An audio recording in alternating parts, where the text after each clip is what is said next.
Albert Einstein, Alexander Graham Bell, Isaac Newton, Robert Boyle at Ernest Rutherford. Ilan lamang sila sa mga kinikilala at hinahangaang mga eksperto pagdating sa usaping siyensya. Mula pa noon, magpahanggang ngayon.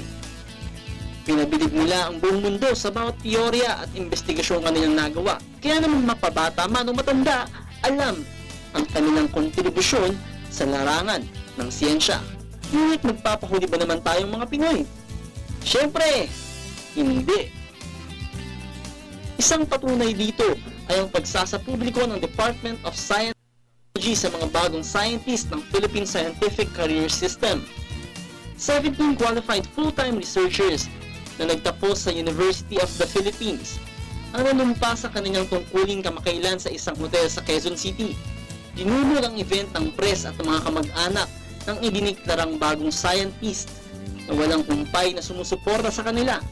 Dahilan upang madagdagan na naman ang bansang Pilipinas na tunay namang maipagmamalaki natin.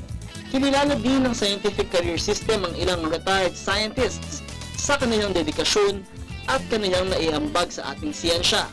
Hindi rin ipahuli ang Executive Secretary ng Scientific Career Council na si Ms. Evelyn May Texon Mendoza sa pagbibigay ng mensahe sa mga aspiring students na nais maging scientist balang araw.